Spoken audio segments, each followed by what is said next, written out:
देश के अलग अलग राज्यों से आपने कई ऐसी खबर सुनी या देखी होगी जिसमें किसी पुलिस अफसर की बहादुरी की चर्चा की जाती हो। उनके किए गए कामों को लोग याद करते हो क्योंकि उन्होंने अपने काम से लोगों के बीच अपनी एक अलग पहचान बनाई है। कहते हैं कि किसी एक के लिए अच्छा बनना आसान होता है, लेकिन एक साथ लाखों करोड़ों लोगों के दिल में जगह बनाने के लिए बहुत कुछ करना पड़ता है।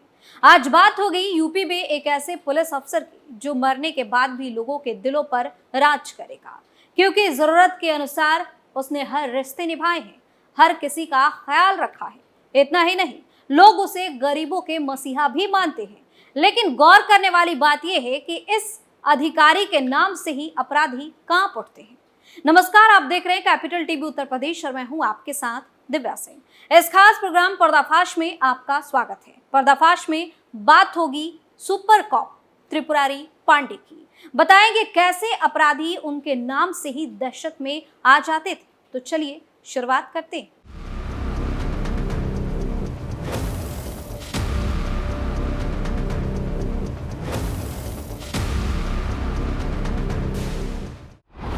यूपी पुलिस के एक जाबाज की कहानी। एक कांस्टेबल जो बन गया डीएसपी, पिता बनकर कराई गरीब बेटे की शादी, नाम से ही कांपते थे अपराधी। कहते हैं कि कोई यूं ही नहीं सुपर कॉप बन जाता है, यूं ही नहीं त्रिपुरारी पांडे कहलाता है। इस नाम को पाने के लिए पीछे की गई कड़ी मेहनत और डेडिकेशन का रिजल्ट होता है यह सरनेम। त्रिपुरारी पांडे ने सिर्फ यूपी पुलिस के सुपर कॉप का नाम ही नहीं पाया, बल्कि इसे हमेशा बरकरार भी रखा। अपराधियों के बीच एक अलग ही नाम से त्रिपुरारी पांडे जाने जाते थे। जी हाँ, बाबा के नाम से प्रसिद्ध त्रिपुरारी पांडे का नेटवर्क क्राइम सिंडिकेट में बड़ा ही तगड़ा था। अपराध के अनुसंधान में लगने के बाद अपराधियों तक पहुंचने में वे हमेशा सफल रहे। कहा जाता है कि संजय ओझा गैंग, बावरिया गैंग को उन्होंने निशाने पर लिया और कई अपराधियों को उन्होंने ठिकाने लगाया। अपराधियों से भिड़ने को लेकर उनकी चर्चा शुरुआती दिनों में ही होने लगी थी। त्रिपुरारी पांडे को याद करते हुए पुलिस महकमे के अधिकारी कहते हैं कि उनकी चर्चा 80 फीट रोड पर हड्डी गोदाम से एक अपराधी को पकड़ने को लेकर हुई थी। अपराधी को पकड़ने में बड़े अधिकारी सफल नहीं हो रहे थे, लेकिन अपने तगड़े नेटवर्क का यूज कर कांस्टेबल त्रिपुरारी पांडे ने अपराधी को पकड़कर सलाखों के पीछे पहुंचा दिया। तो ऊपरी अधिकारियों की नजर उन पर पड़ गई। कानपुर के कलेक्टरगंज, फजलगंज समेत कई थानों में सिपाही रहे त्रिपुरारी पांडे को उनके कार्य के लिए याद किया जाता है। एआरटीओ वसूली सिंडिकेट को ध्वस्त करने में उनकी भूमिका को कोई नहीं भूल सकता। बता दें कि 55 वर्षीय त्रिपुरारी पांडे की तैनाती इन दिनों जालौन के पुलिस सेंटर पर थी। वहां वे सीओ के पद पर नियुक्त किए गए थे। परिवार के लोगों का कहना है कि आंत की बीमारी के कारण लखनऊ में उनका ऑपरेशन कराया गया था। ऑपरेशन के बाद से ही उनका स्वास्थ्य बिगड़ने लगा। मल्टी आर्गन फेल होने के कारण उनका निधन हो गया। आपको जानकर हैरानी होगी कि त्रिपुरारी पांडे ने कानपुर शहर में सिपाही पद से पुलिस करियर की शुरुआत की। इसके बाद दारोगा बने, फिर उन्हें इंस्पेक्टर बनाया गया। वहीं डीएसपी पद पर प्रमोशन मिलने के बाद उन्हें सीओ की भूमिका मिली। त्रिपुरारी पांडे को लेकर लोग कहते हैं कि वे कानपुर के रहने वाले थे। दरअसल उन्होंने जीवन का एक लंबा समय कानपुर में बिताया था। मूल रूप से वे आजमगढ़ के रहने वाले थे। 6 जुलाई 1966 को उनका जन्म हुआ था। बावरिया गिरोह के कई अपराधियों का एनकाउंटर और संजय ओझा के सूत्रों को एनकाउंटर में ढेर करने के बाद यूपी पुलिस प्रशासन त्रिपुरारी पांडे की अनदेखी नहीं कर सकी, क्योंकि अपने काम से उन्होंने सबको हैरान कर दिया था।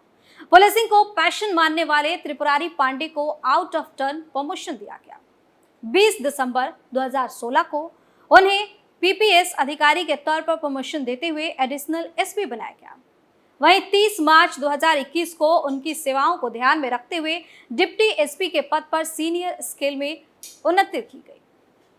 ज्यादातर लोगों का मानना है कि त्रिपुरारी पांडे को सुपर कॉप यूं ही नहीं कहा जाता। गरीब लोगों के बीच उन्हें मसीहा के तौर पर देखा जाता है। कोई भी फरियादी उनके यहाँ से खाली हाथ नहीं लौटता था। वर्ष 2022 में उन्होंने चंदौली की एक गरीब बेटी की शादी कराई थी। कानपुर कमिश्नरेट में तैनात रहे त्रिपुरारी पांडे के पास सकलडीहा के समाज सेवी दुर्गेश सिंह पहुंचे थे। उन्होंने गरीब बेटी की शादी धन के अभाव में नहीं हो पाने की बात कही, जिसके बाद त्रिपुरारी पांडे ने गरीब बेटी की शादी कराने का वादा भी किया।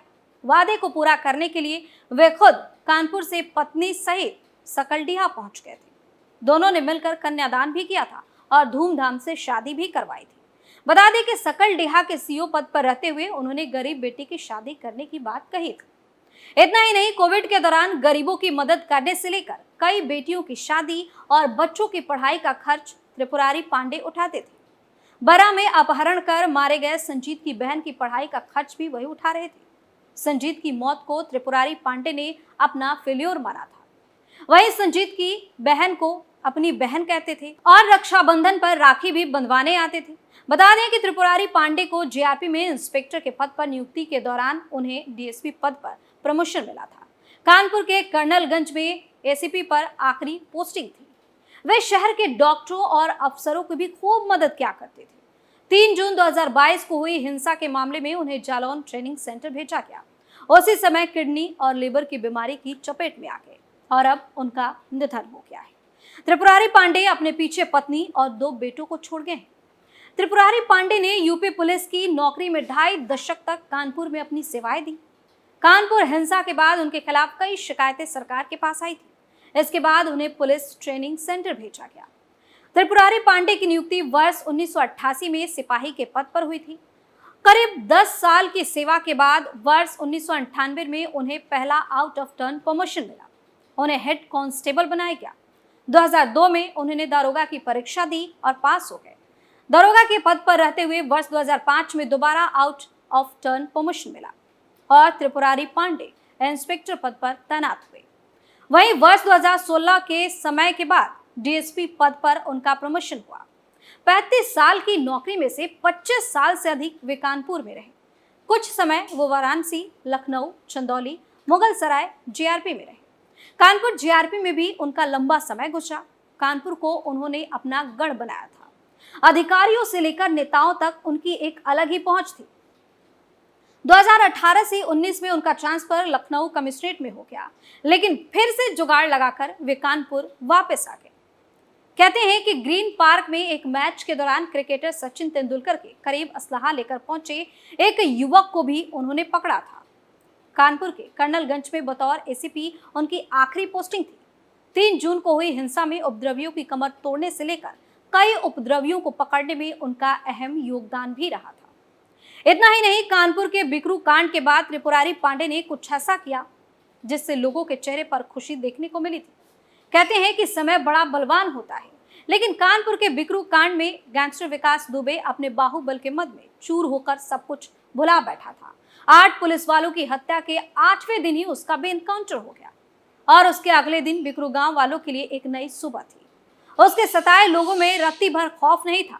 पुलिस ने भी गांव वालों में विश्वास बहाली के लिए उसी नीम के पेड़ के नीचे अपनी कुर्सी लगाकर चौपाल शुरू की, जहां 30 सालों से गैंगस्टर विकास दुबे लोगों को डराता, धमकाता और फरमान सुनाता था। उस समय सीओ त्रिपुरारी पांडे ने मौके पर ही विकास दुबे के सताए 2 ग्रामीणों को इंसाफ दिलाया तो अन्य लोगों के चेहरे भी खिल उठे। बता दें कि चंदौली जिले में भी सीओ के पद पर त्रिपुरारी पांडे की तैनाती रही। उनके निधन पर केंद्रीय मंत्री डॉक्टर महेंद्र नाथ पांडे ने शोक व्यक्त किया।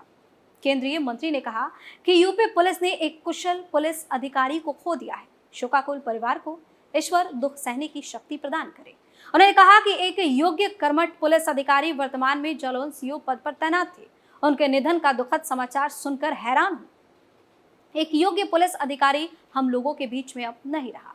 वहीं यूपी सरकार में राज्य मंत्री स्वतंत्र प्रभार असीम अरुण ने त्रिपुरारी पांडे के निधन पर शोक जताया है। उन्होंने कहा कि त्रिपुरारी पांडे और मैंने कानपुर में साथ में काम किया था। वे बहुत ही कर्मठ, सहज और संवेदनशील पुलिस अधिकारी थे। कानपुर पुलिस कमिश्नरेट की स्थापना के शुरुआती दिनों में उन्होंने बहुत ही अहम भूमिका निभाई। प्रभावी और जन्मोमुखी पुलिसिंग भी अमिट छाप छोड़ चुके। पूर्व पुलिस अधिकारी असीम अरुण ने कहा कि ईश्वर उनकी आत्मा को शांति दे।